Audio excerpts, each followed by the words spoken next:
Hi guys, this is Vitaly with AFT Dispatch and A2C Logistics, and in today's video, I'd like to speak with you about how very soon most Americans will be just like owner-operator truckers. But first, roll the intro.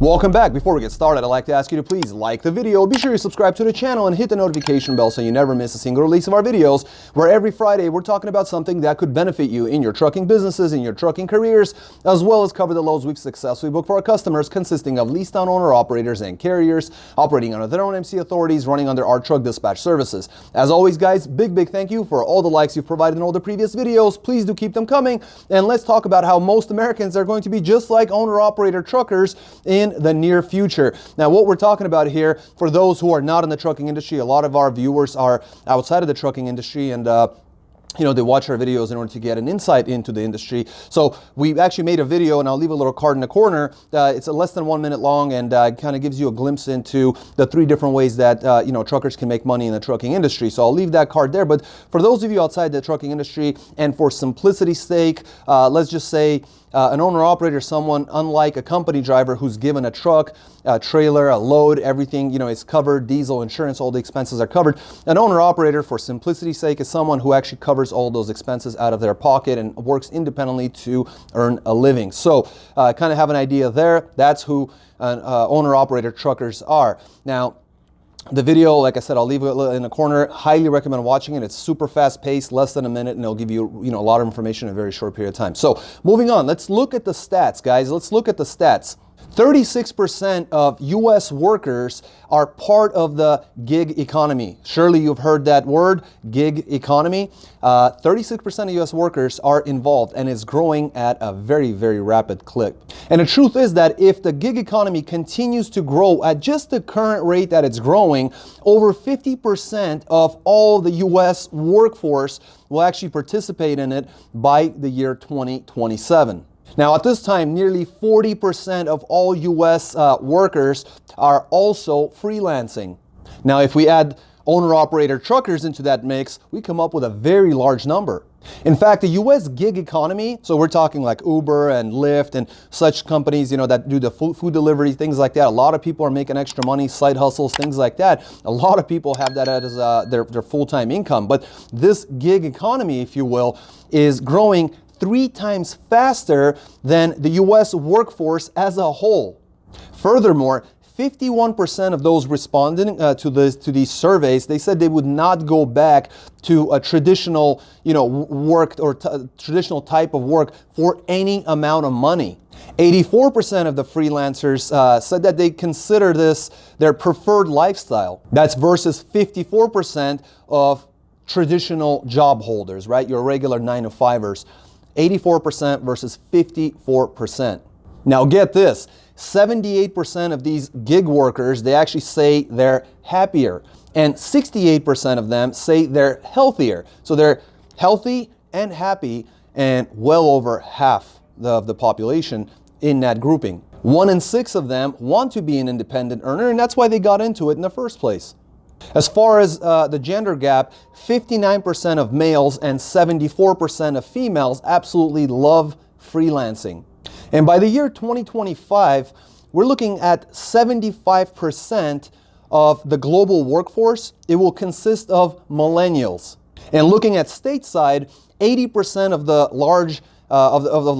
the largest U.S. companies, they actually plan to increase their flexible workforce. So more work at home, more into the gig economy-esque type of positions. So I'm really curious to know what your thoughts about this are. Owner-operators know how difficult it is to make money in the trucking industry. Do you think that the folks in a gig economy driving Uber cars and Lyft and delivering food and doing all these side hustles, if they're aware of the negative repercussions of this business, not only up and up and up, although a lot of folks seem to make it work, but a lot of owner-operators also seem to make it work. Now, what happens if the traditional traditional way of working your 9 to 5 or your 8 to 4 or whatnot kind of dissipates into the distance, and it's taken over by basically millennials and all sorts of other folks who are looking to get into a gig economy with a completely different approach to earning a living. So definitely, leave your comments in the comment section below. Make sure you're subscribed to the channel. Hit the like button on this video, and certainly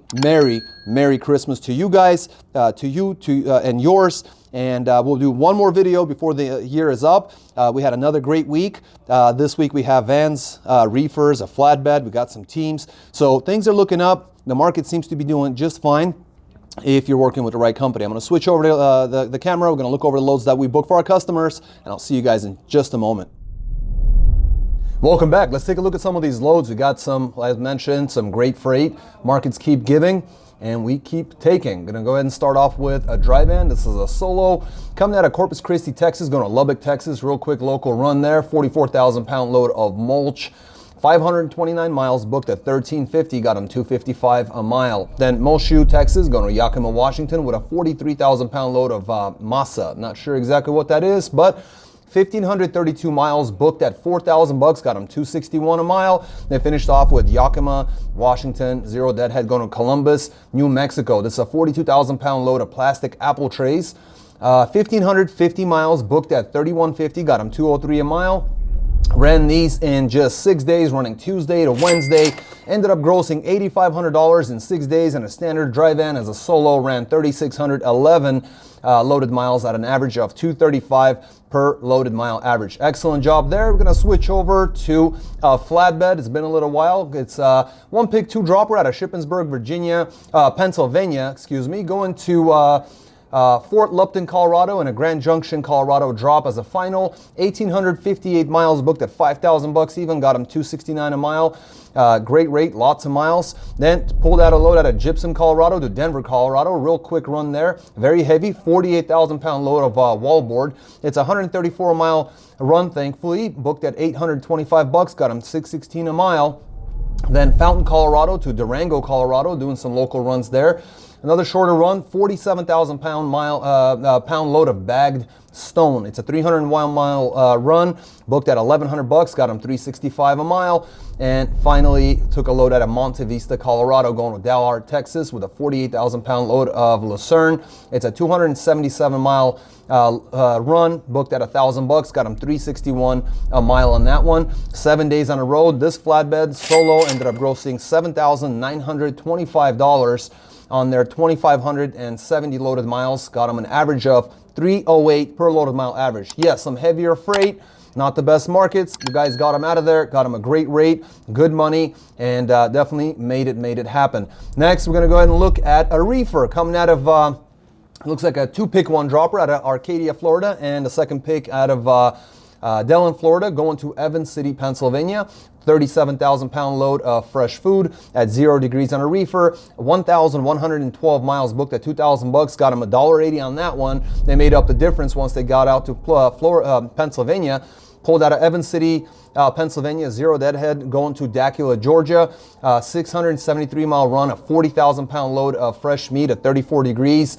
673 miles, booked at $2,100, got them $3.12 a mile. And then out of Murray, Kentucky, going to Plant City, Florida, it's a 42,000 pound load of dairy product, again 34 degrees on a reefer. 831 miles, booked at $3,050, got them $3.67 a mile. Did a great job. Also 6 days on the road, Wednesday to Tuesday. Ended up grossing $7,150 on their 2,616 loaded miles. Got an average of $2.73 per loaded mile average on this solo reefer.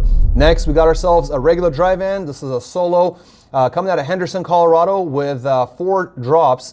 Looks like the drops are in Kremlin, Colorado, 2 drops in Craig, Colorado, and a final in Meeker, Colorado. It's a heavier load, 44,000 pounds of pet food, 258 miles, ran at $16.50, got them $6.40 a mile. Definitely good run. Next, we got ourselves a pick out of Delta, Colorado, and Montrose, Colorado. 2 pick 1 drop. It looks like a round trip run, most likely coming back to, this is actually going to Delta, Ohio. So that's why. So Delta, Colorado, and Montrose, Colorado, going to Delta, Ohio. It's a 15,000 pound light load of palletized industrial parts. 1,520 miles booked at $3,000, got him $197 to go to Ohio. Then out of Marysville, Ohio, going to Denver, Colorado with a 45,000 pound load of construction heaters. 1,251 miles booked at $3,821 dollars, got him $305 a mile on a ton of miles. Excellent job there, over 1,250 miles. Then they finally finished off with Brighton, Colorado, going back to Denver, Colorado, a 44,000 pound load of beer. Real quick run, we're talking 22 miles, but booked that one at $400, got him $18.18 on a mile there. Now, like as I mentioned, it's a solo drive-in. Spent a week on a road, grossed $8,871, ran 3,051 loaded miles, and got that at an average of $291 per loaded mile average. So the money is still there. Next, another drive-in. It's a solo coming out of Napoleon, Ohio, going to Fayetteville, North Carolina. Freight of all kinds load, 44,000 on the weight, 629 miles booked at $2,200, got him $350 on a dot. Then Georgetown, South Carolina, going to Minneapolis, Minnesota, with a 43,000 pound load of dry goods. 1,349 miles booked at $3,000, got them $222 a mile. They finished off out of Minneapolis, Zero Deadhead, going out to Westlake, Ohio, with a 40,000 pound load of water. 740 miles booked at $2,000, got them $270 a mile, going to a very good market. Excellent job there. Ran for 7 days, grossed $7,200. Ran 2,718 loaded miles at an average of $265 per loaded mile average. Absolutely fantastic job. Next, a drive-in team coming out of Quincy, Florida, going to Sterling, Kansas, with a 44,000 pound load of non-hazmat chemicals. 1,169 miles booked at $2,200, got him $188 on that one. Then Lyons, Kansas, going to Lexington, South Carolina, with a 43,000 pound load of general freight. 1,220 miles booked at $2,750, got him $225 on that one. Then Orangeburg, South Carolina, going to Marshalltown, Iowa, with a 43,000 pound load of air conditioning equipment. 1,107 miles booked at $2,500, got them $226 a mile. They finished off with Marshalltown, Iowa, Zero Deadhead, going to Charleston, West Virginia. 40,000 pound load of wares, 763 miles booked at $2,100, got them $275 a mile on that one. Spent 7 days on the road, running Friday to Friday. It's a team, grossed $9,550 in their drive-in, ran 4,259 loaded miles at an average of $224 per loaded mile average. Finally, we're going to finish off with a solo drive-in. Looks like vans have definitely been doing great this week. Coming out of Oklahoma City, Oklahoma, going to Charlotte, North Carolina, with a light load, 15,000 pounds of dry goods, 1,086 miles booked at $1,900, got them $175 on that one. Again, it takes trust in your dispatcher. They know what they're doing because they come out, make decent money. We've seen that more than once throughout the years. We've seen it in just this set of loads that I've been presenting. So that's $1,086, 1,086 miles, got $175 on that one. Then out of Charlotte, North Carolina, Zero Deadhead to Chickasaw, Alabama, with 37,000 pound load of consumer goods, 567 miles booked at $1,200, got them $212 a mile, straightening out that average. Then Bain, Manette, Alabama, with 2 drops in South Haven, Mississippi, and Jonesboro, Arkansas. This is a 25,000 pound, again, light load of furniture. 470 miles booked at $1,300, got them $277 a mile, inching them closer to better markets. Then out of Jonesboro, Arkansas, Zero Deadhead took a load to Lynchburg, Virginia. It's a 44,000 pound load of seasoning, 771 miles booked at $2,700, got them $350 a mile on that one. Finished off the week running Friday to Friday, grossed $7,100 from their week. Ran 2,894 loaded miles at an average of $245 per loaded mile average. So again, guys, our guys will pull you out of bad markets. They'll make the best of it. They'll get you a better average. You can see these videos. If you haven't seen our videos, go to the playlist, Top Paying Loads and Trucking playlist. Look through those. Look through the top markets. Look at the bottom markets. Look at when things are good or bad. We are constantly pulling you guys out at the very best the market has to offer, and then some. So if you'd like to learn more, definitely get in touch with us by calling or texting us at 801-448-6363. Go to our website at aftdispatch.com/go or fill out our chat box at any one of our web pages.